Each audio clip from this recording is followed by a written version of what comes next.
रात का वक्त है। आप बिस्तर में हैं और बस नींद आने ही वाली है। दिन भर की थकान के बाद सुकून के कुछ पल ही दूर हैं और तभी दिमाग में एक छोटा सा ख्याल आता है। शायद ऑफिस में हुई कोई बात या किसी दोस्त से हुई अनबन। शुरू में ये बस एक ख्याल है, लेकिन फिर कुछ बदलता है। वो ख्याल आपके दिमाग में चिपक जाता है, अपना रूप बदलने लगता है और देखते ही देखते एक मामूली सा ख्याल एक खतरनाक पहाड़ बन जाता है। अचानक आपका दिमाग हाई अलर्ट पर चला जाता है, दिल जोर से धड़कने लगता है, माथे पर पसीना आ जाता है और नींद नींद तो अब एक भूल भुलैया लगती है। ये सिर्फ सोचना नहीं है, ये एक हमला है। एक अनदेखे दुश्मन ने आपके सुकून पर कब्जा कर लिया है।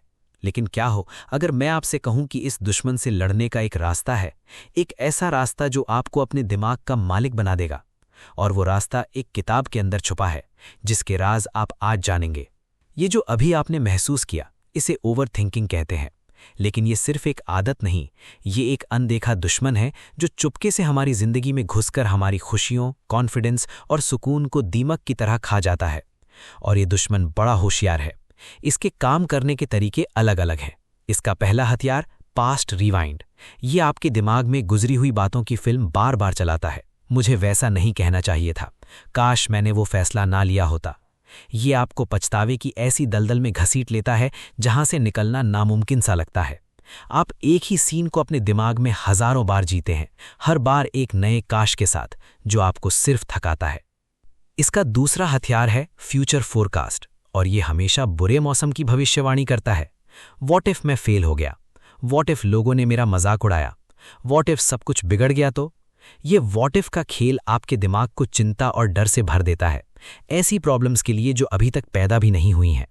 ये आपको आने वाले कल के डर में इस कदर कैद कर देता है कि आप अपने आज में सांस लेना ही भूल जाते हैं। और इसका सबसे खतरनाक हथियार है एनालिसिस पैरालिसिस। ये आपको छोटे छोटे फैसले लेने से भी रोक देता है। क्या पहनूं? इस मैसेज का क्या जवाब दूं? आप हर ऑप्शन के फायदे और नुकसान को इतना ज्यादा सोचते हैं कि आखिर में कोई फैसला ही नहीं ले पाते। आप एक जगह जम जाते हैं, एक्शन लेने से घबराते हैं क्योंकि हर कदम पर गलत होने का डर होता है। ये दुश्मन आपकी एनर्जी चुराता है, आपको मेंटली थका देता है और आपको एहसास दिलाता है कि आप आगे बढ़ने के लायक नहीं हैं। अगर आपको ये सब जाना पहचाना लग रहा है तो एक बात समझ लीजिए, इसमें आप अकेले नहीं हैं। और इसका मतलब ये नहीं कि आप कमजोर या पागल हैं। इसका मतलब ये है कि आप एक जंग लड़ रहे हैं, एक ऐसी जंग जो आपके दिमाग के अंदर चल रही है। लेकिन हर दुश्मन की एक कमजोरी होती है। हर जंग को जीतने के लिए एक बैटल प्लान चाहिए होता है। और इस अनदेखे दुश्मन के खिलाफ आपका सबसे बड़ा हथियार है ज्ञान। वो ज्ञान जो एक किताब के पन्नों में बंद है, the art of not overthinking. ये किताब सिर्फ कोई आम सेल्फ हेल्प गाइड नहीं, बल्कि आपके दिमाग का ट्रेनिंग मैनुअल है। ये एक हथियारों का जखीरा है जो आपको इस दुश्मन को पहचानने, उसका सामना करने और आखिर में उसे मात देने की ताकत देगा। ये आपको वो राज बताएगी जिनके इस्तेमाल से आप अपने दिमाग के मालिक बन सकते हैं, ना कि उसके गुलाम। तो चलिए इस जंग को जीतने का बैटल प्लान बनाते हैं और इस किताब का पहला गुप्त हथियार देखते हैं। The battle plan, secret number 1, identify the intruder.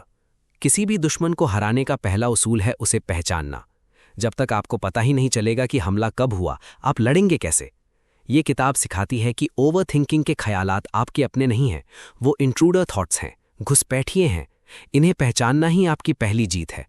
ये घुसपैठिए कई रूप बदल कर आते हैं। एक है कैटास्ट्रोफिक थिंकिंग, यानी राई का पहाड़ बनाना।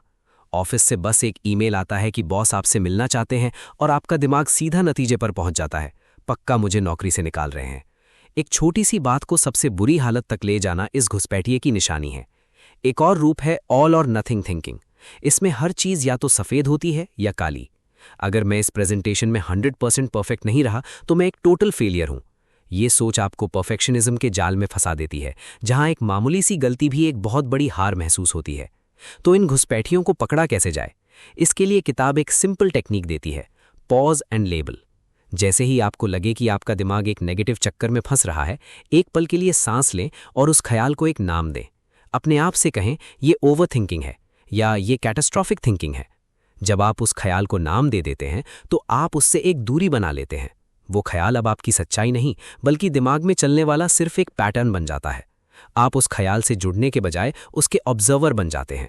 ये कहना कि ये सिर्फ एक ख्याल है सच्चाई नहीं, उसकी ताकत को 90% तक कम कर देता है। यह आपको उस तूफान के बीच में वो ज़रूरी वक्त देता है जहां आप अपना अगला कदम चुन सकते हैं कि क्या इस तूफान में बह जाना है या अपने अगले हथियार का इस्तेमाल करना है। The battle plan, secret number 2, the counter attack. जब आपने दुश्मन को पहचान लिया है तो अब वक्त है पलटवार का। ओवरथिंकिंग आपको सोच के जाल में फंसाकर बेबस करना चाहती है। इसे तोड़ने का सबसे अच्छा रास्ता है एक्शन। सोच को सोच से नहीं, एक्शन से काटा जाता है। इस किताब का एक बुनियादी उसूल है, एक्शन से एंग्जाइटी कम होती है। इसके लिए पहला काउंटर अटैक है द 5 सेकंड रूल। ये मेल रॉबिन्स की एक मशहूर टेक्निक है, लेकिन इसका कंसेप्ट यूनिवर्सल है। जैसे ही आप एक इंट्रूडर थॉट को पकड़ें, जैसे मुझे कल सुबह जिम जाना है लेकिन मन नहीं कर रहा, अपने दिमाग को बहस करने का मौका ही मत दो, बस उल्टी गिनती शुरू करो, 5 4 3 2 1 गो। और जैसे ही 1 पर पहुंचो, बिना सोचे समझे कोई फिजिकल एक्शन लो, उठकर अपने शूज पहन लो या बस बिस्तर से नीचे उतर जाओ। ये छोटा सा फिजिकल एक्शन उस मेंटल लूप को तोड़ देगा जो आपको रोक रहा था।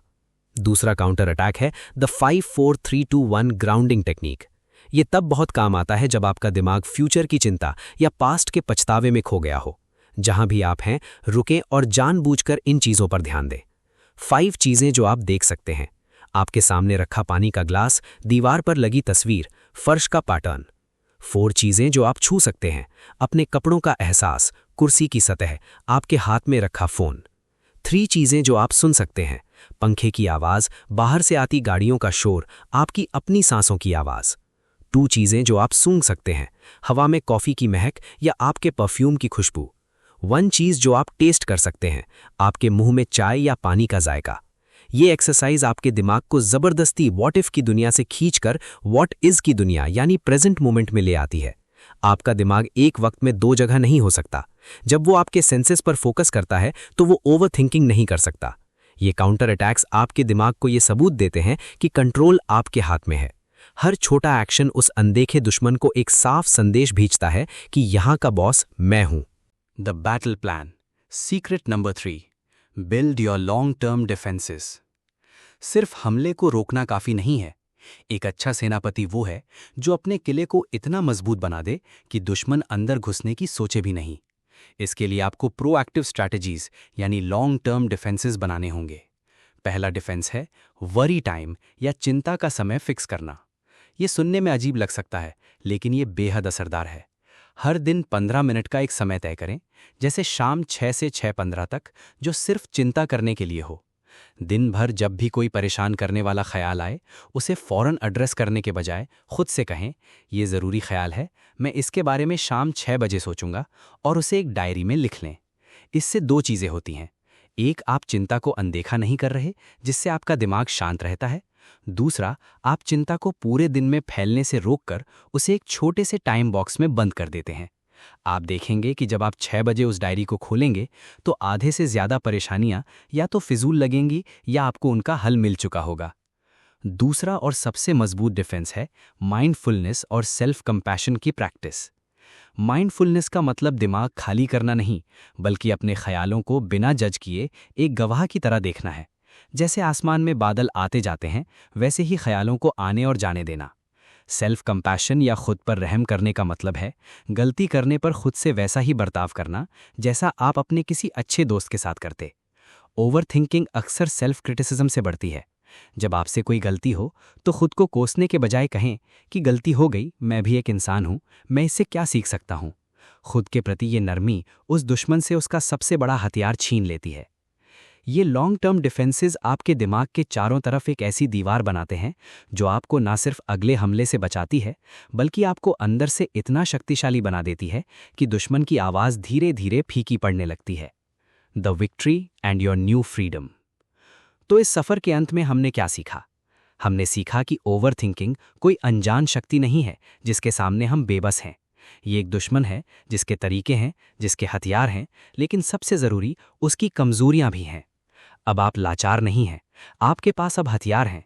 आपके पास घुसपैठिए तो पहचानने के लिए पॉज एंड लेबल की ढाल है। आपके पास पलटवार करने के लिए 5 सेकंड रूल और ग्राउंडिंग टेक्निक की तलवार है। और आपके पास अपने मानसिक किले को मजबूत करने के लिए वरी टाइम और सेल्फ कंपैशन जैसी स्ट्रैटेजीज हैं। इस जंग को जीतने का मतलब ये नहीं है कि आपके दिमाग में कभी कोई नेगेटिव ख्याल नहीं आएगा। बादल हमेशा आसमान में आएंगे। जीत का मतलब ये है कि अब आपको पता है कि आप बादल नहीं, आप पूरा आसमान हैं। ख्यालात आएंगे और जाएंगे, लेकिन वो आपको कंट्रोल नहीं कर सकते। अब आप उनके गुलाम नहीं, उनके मालिक हैं। ये किताब आपको आज़ादी का रास्ता दिखाती है। सोच के जाल से आज़ादी, चिंता की कैद से आज़ादी और एक शांत, साफ और फैसले लेने वाली ज़िंदगी जीने की आज़ादी। ये लड़ाई हम सब कहीं ना कहीं किसी ना किसी रूप में लड़ रहे हैं। मुझे आपसे सुनना है, आपकी सबसे बड़ी ओवरथिंकिंग बैटल कौन सी है? वो कौन सा ख्याल है जो आप पर बार बार हमला करता है? अपनी कहानी नीचे कमेंट्स में शेयर करें ताकि हम एक दूसरे से सीखें और एक दूसरे को हिम्मत दें। अगर आपको ये बैटल प्लान पसंद आया और आप अपने दिमाग को और मजबूत बनाने के लिए ऐसी ही स्ट्रैटेजी सीखना चाहते हैं, तो इस वीडियो को लाइक करें, अपने उन दोस्तों के साथ शेयर करें जो इस जंग से गुजर रहे हैं, और चैनल को सब्सक्राइब करना मत भूलिए। मिलते हैं अगले वीडियो में। तब तक सोचते रहिए, लेकिन ओवरथिंक मत कीजिए।